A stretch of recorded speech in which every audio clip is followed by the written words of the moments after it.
يا أيها الذين آمنوا اتقوا الله وكونوا مع الصادقين.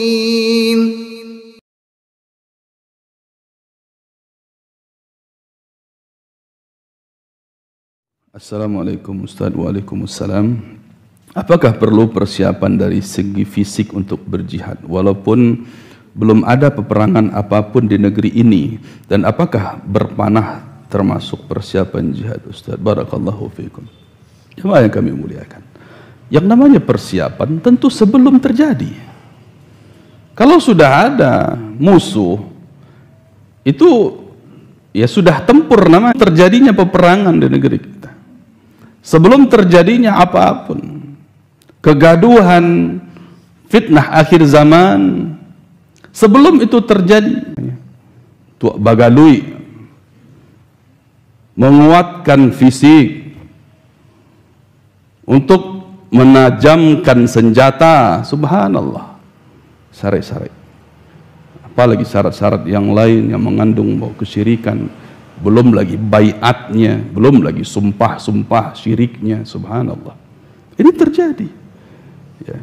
Kalaupun kita ikut bela diri, lihat-lihat coba, pastikan dulu bela diri itu bersih dari kesyirikan, bukan ilmu tenaga dalam, bukan yang mengandung latihan-latihan bisa menyerang orang dari kejauhan, ya kan? Tinju di sini, tebang di sana.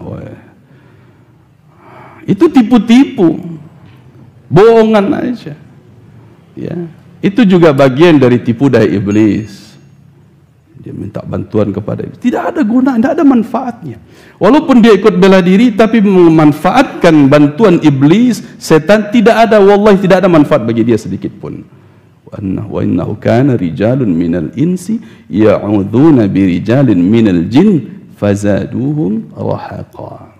Dalam surat Al-Jin Allah katakan bahwa di antara manusia ada yang meminta pertolongan, perlindungan kepada bangsa jin, maka itu hanya menambah kesesatan untuk mereka, menambah kehinaan, kesesatan. Takkan mungkin orang-orang seperti ini bisa melawan orang-orang kafir, takkan mungkin.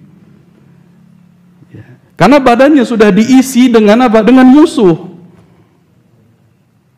Sesungguhnya setan itu aduwwun mubin, musuh yang nyata. Fattakhidhuhu aduwa, harus diambil, dijadikan sebagai musuh, bukan dijadikan sebagai kawan. Nah, ini diantara jemaah yang dimuliakan. Ya, mesti, ya, alhamdulillah dari pertanyaan ini ya, mesti ada persiapan dia dari fisik, tapi lihat-lihat juga apa yang bisa. Ya, sekarang orang katanya, ya, persiapan perang, tapi pakai game, main game, apa namanya itu, game point blank apa, dan kawan-kawannya lah. Ya, kalau di usia-usia saya waktu masih kuliahan dulu, ya yang marah itu point blank yang saya tahu. Setelah itu tidak tahu lagi. Subhanallah. Ya. Katanya persiapan perang, ya Allah, apanya yang dipersiapkan? Tidak ada di situ apa namanya voucher, ya, sudah datang musuh baru beli voucher, nggak bisa, baru mau top up, ya kan? Subhanallah. Ya. Musuh sudah datang kita mau top up apa? Enggak. Subhanallah. Ini bukan latihan perang, bukan persiapan perang, tapi ini hanya melemahkan. Kalau memang kita mau persiapan perang, ayo badannya itu loh yang dipersiapkan dulu.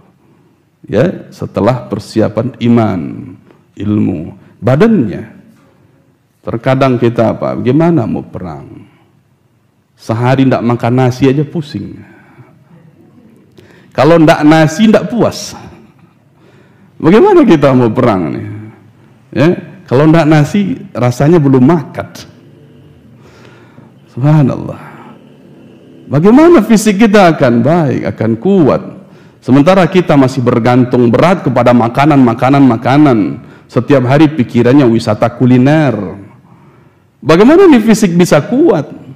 Kalau yang kita pikirkan hanya masalah makan. Padahal Nabi SAW kalau datang kepada istri beliau Aisyah radhiyallahu taala anha yang mengatakan demikian, bertanya, hal indakum ta'am, apakah kalian punya makanan? Kalau kami jawab tidak, maka Nabi katakan, inni shaim, aku puasa kalau begitu.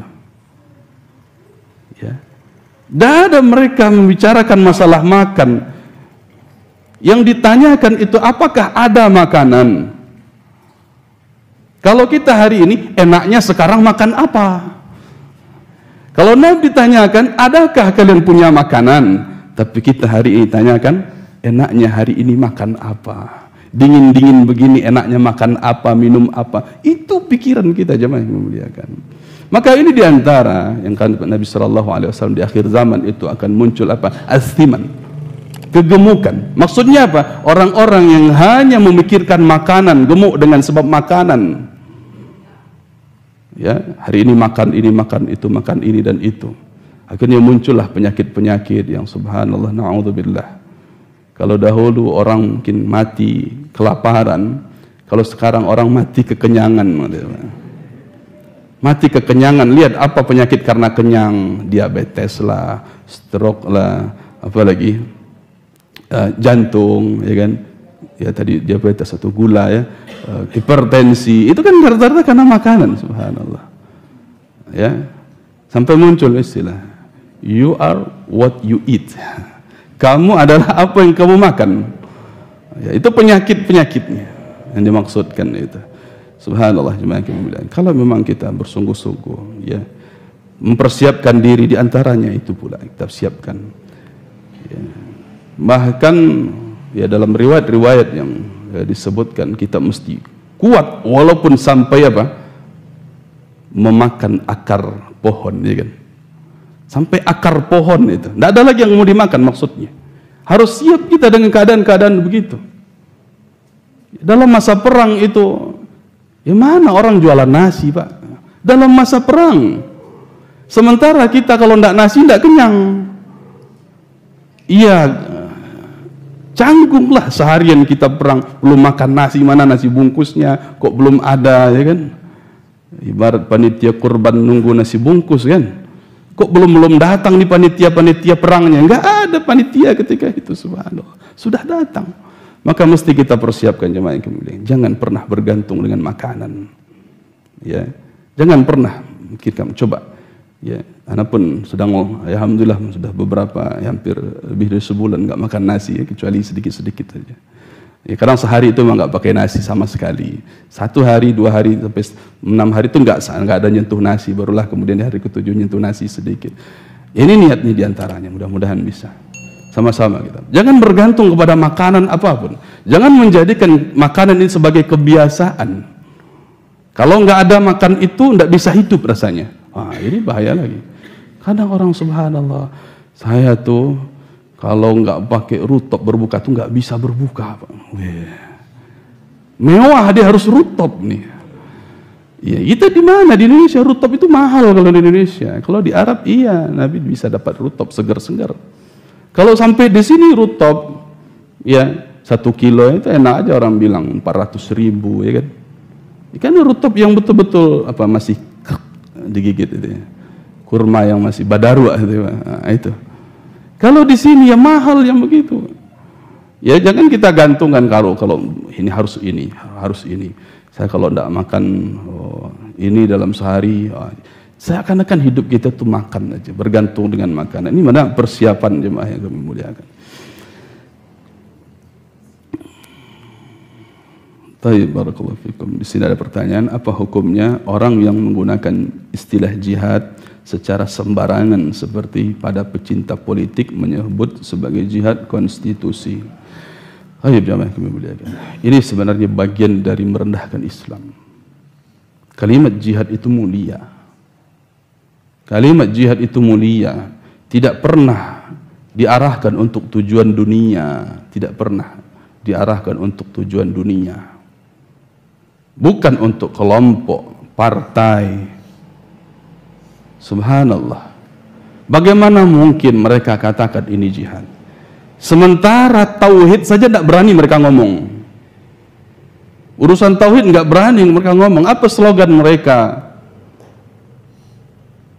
nata'awanu fi mattafaqna wa ya'dhiru ba'duna ba'dan fi makhtalafna, kata mereka yang mengatakan jihad konstitusi ini. Kita bertawun itu hanya dalam urusan yang kita sepakati saja. Kita sepakati itu maksudnya. Bukan apa kata Allah, tapi apa yang kita sepakati. Baru kita ta'awun. Pernah kita tanyakan langsung antara pentolan-pentolan. Jadi apa yang kita sepakati? Ya orang Islam ini paling sepakatnya siapa Tuhan kita, siapa Nabi kita, mana kiblat kita. Itu yang kita sepakati. Tapi yang lain-lain masalah tauhid jangan dulu dibahas. Itu kita tidak sepakat. Kenapa? Karena masih banyak orang Islam yang kedukun. Kita belum sepakat. Kita tidak sepakat musik itu haram. Berarti kita nggak bisa. Oh, kalau begitu, wa ya'dhiru ba'duna ba'dan fi makhtalafna. Kita beri uzur, sebagian kita memberi uzur kepada yang lain dalam hal yang kita berbeda pendapat. Subhanallah, subhanallah. Ya. Kita beri uzur dalam hal-hal yang kita berbeda pendapat. Kita nih, bukan masalah prinsip kata Allah, kata Rasul, tapi kata kita. Fi mattafaqna, dalam urusan yang kita bersepakat, kita bersatu. Dalam urusan kita berbeda, kita beri uzur. Tujuannya apa? Kumpulkan massa sebanyak-banyaknya. Kumpulkan massa sebanyak-banyaknya. Itu saja.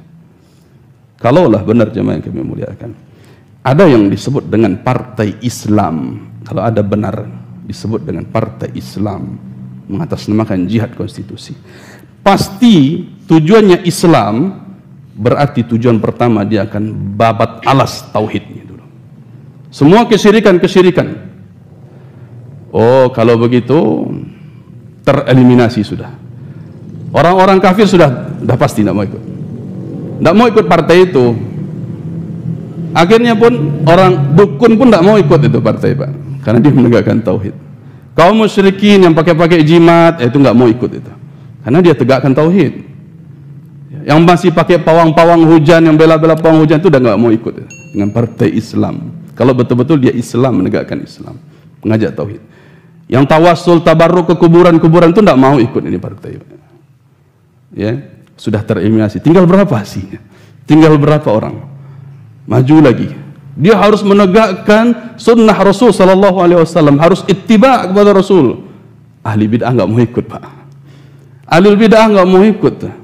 Yang masih maulidan itu nggak mau ikut sudah. Ya, bidah-bidah yang lain sudah nggak mau ikut nih partai. Kenapa? Mengharamkan bidah katanya. Wah, sisa berapa? Masuk kepada masalah fikih-fikih yang lain. Ya, yang tidak sholat berjamaah di masjid bakar rumahnya. Oh, dia nggak mau ikut. Nggak mau ikut. Ya. Musik haram. Wah, pecinta musik nggak mau ikut. Ya.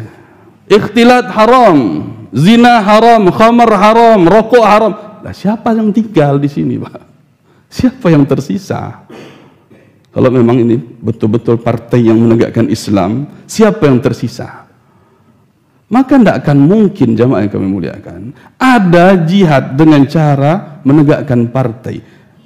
Tidak akan mungkin terjadi. Kenapa? Karena tak ada massa. Padahal partai politik itu tujuan utamanya massa. Kalau tidak ada massa, bagaimana dia punya kursi? Tidak ada suara, bagaimana dia punya kedudukan? Maka dikumpulkanlah suara-suara yang tadi. Dikumpulkan orang-orang yang tadi. Diajak semuanya, pelaku kesyirikan, ayo gabung dulu. Pelaku bidah, ayo gabung dulu. Para pezina, gabung dulu. LGBT, ayo gabung dulu. Malah ada nih partainya cabang Kristen, subhanallah. Ya, sehingga mengambil apa? Calon-calon legislatif dari orang-orang kafir, ya kan? Karena tujuannya memang massa, mencari massa. Maka bagaimana mungkin ada istilah jihad konstitusi? Ya, bagaimana mungkin ada jihad secara konstitusi? Kalau tujuan jihadnya itu masalah mengumpulkan massa. Jemaah yang kami muliakan, kita runut kembali tadi. Tidak pernah Allah Subhanahu wa taala membanggakan jumlah di dalam jihad. Bahkan wa kam min fi'atin qalilatin ghalabat fi'atan katsiratan biidznillah. Betapa jumlah yang sedikit itu mampu menghancurkan jumlah yang banyak dengan izin Allah. Jumlah yang sedikit tadi. Sekarang kita jihad konstitusi mencari jumlah banyak, mencari masa banyak. Bagaimana mungkin tegak jihad itu, jemaah yang kami muliakan? Ya, jadi tidak ada jihad konstitusi. Bahkan ini merendahkan nama jihad, merendahkan syiar, merendahkan puncak ketinggian Islam itu sendiri. Sirwatu sanamil Islam. Jemaah yang kami cintai dan kami muliakan karena Allah Subhanahu wa taala. Ya, ada pertanyaan tapi waktunya sudah sedikit. Barakallahu fikum. Apa hukumnya membuat sebuah akun di medsos Instagram, men-share kajian-kajian sunnah, kemudian beberapa postingan masih ada yang mengandung kealahian seperti anak muda kebanyakan? Subhanallah. Ini juga ya, kalau dalam media sosial dia mengatasnamakan dakwah tetapi tidak berani, ya, tidak berani mencari, menyampaikan kebenaran, ini termasuk cari masa tadi. Termasuk cari masa. Tujuannya hanyalah duniawi, supaya banyak follower, subscriber, supaya banyak itu saja. Sehingga kalau dikaji di situ tauhid, wah ini anak-anak muda tidak suka. Tapi bawalah ke bahasa-bahasa alay, ya, kata sini, mengandung kealayan. Subhanallah. Ya, dibawalah apa yang disenangi anak-anak muda. Nanti apa? Akunnya rame, banyak follower. Ini sama tadi dengan orang jihad konstitusi tadi sama. Sama-sama cari masa, sama-sama cari dunia di situ. Kenapa? Kalau udah banyak nanti followernya apa? Mainlah. Ini peluang pasang iklan, ya. Peluang pasang iklan, ya. Subhanallah, memang kita sedang apa?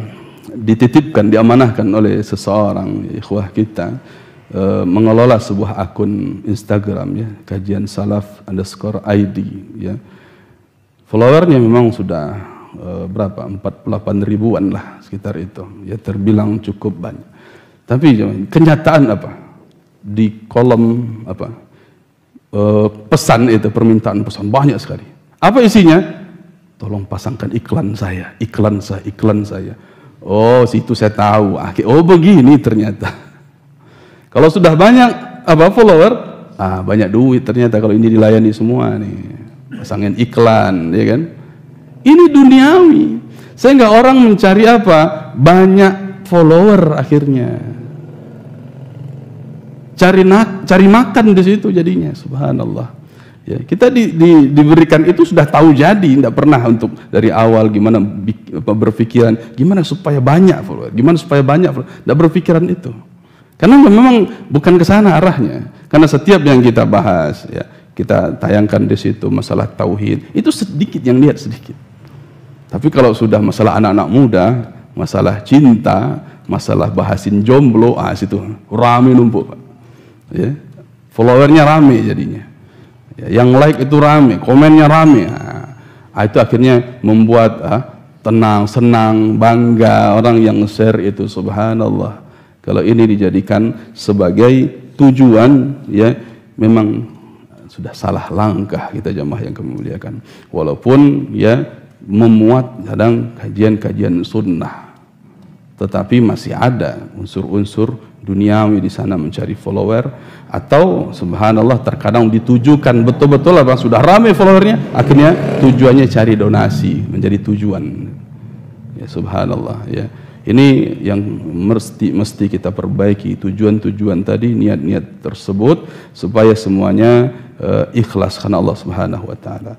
Kemudian terakhir, bagaimana jihadnya seorang wanita, jemaah yang kami cintai dan kemuliakan karena Allah Subhanahu wa taala. Memang ini disebutkan ya di antaranya oleh Nabi sallallahu alaihi wasallam dari Aisyah radhiyallahu taala anha, beliau berkata, "Qultu ya Rasulullah, wahai Rasulullah, 'alan nisa'i jihad?" Apakah ada jihad untuk wanita? Maka Nabi katakan, "Na'am, jihadun la qitala fih." Jihad iya, tapi jihad yang tidak ada perang di dalamnya, yaitu apa? Al-hajj wal umrah. Haji dan umrah. Ini jihad talabnya wanita. Jihad talabnya wanita, haji dan umrah. Tetapi berkaitan dengan jihad dafa, seluruhnya harus ikut, Pak. Walaupun wanita, walaupun ibu-ibu di rumah, datang musuh, pegang, cari pisau dapur, Pak. Cari. Apa yang punya di rumah, ambil. Ketemu apa, cangkul, linggis, apa. Harus berani hadapi itu. Nah, jadi jangan takut, ibu. Ya. Wah, Allah sekarang kadang dengan kecoa aja takut. Dengan tikus aja takut. Ini musuh Islam mau datang, kita mau ngapain? Dengan tikus aja takut. Bahkan yang lebih gawat lagi, ada laki-laki takut tikus. Takut kecoa. Subhanallah. Jamaah yang kami cintai, ayo, ini persiapan juga. Hilangkan rasa-rasa takut, fobia tadi. Hilangkan sudah. Ini masih ada musuh-musuh besar yang mengintai. Kita tidak tahu kapan itu terjadi. Allahu a'lam. Siapkan itu. Di antaranya juga jemaah yang kami muliakan, ya. Ini yang cukup menggelitik juga. Kadang laki-laki, apalagi perempuan, itu takut lihat darah. Disuruh nyembelih Idul Adha, om laki-laki itu kabur, Pak, tidak mau. Sedikit yang mau jadi tukang jagal. Nyembelih kambing takut. Allah. Bahkan bapak-bapak di rumah takut nyembelih ayam. Subhanallah. Takut nyembelih ayam. Gimana mau jihad? Ini nggak ngelawan kambing udah dipegangin orang kadang. Untuk motong aja nggak berani. Subhanallah. Nah, ini bagian dari latihannya. Ya, semuanya siapapun ya coba. Ya, terutama laki-laki ya. Kita mau Idul Adha nanti ya semuanya ya berkorban kambing, sembelih sendiri, sembelih. Jangan takut lihat darah, beranikan. Ya awalnya memang takut, Pak, grogi biasanya, bukan takut, grogi, khawatir nanti nggak putus diketahuin kawan gitu kan. Maka latih. Biasanya kalau sudah sekali ketagihan, insya Allah. Ya, sebab menunjukkan apa? Mentalnya udah mulai terbangun di situ. Dan ini akan kita hadapi, jemaah yang dimuliakan. Ya, ini diantara bagian persiapan jihad itu sendiri. Wallahu ta'ala a'lam. Barakallahu fikum. Kita tutup dengan doa kafaratul majlis. Subhanakallahumma bihamdik asyhadu an la ilaha illa anta astaghfiruka wa atubu ilaik. Salah dan kurangnya kami mohon maaf. Assalamualaikum warahmatullahi wabarakatuh.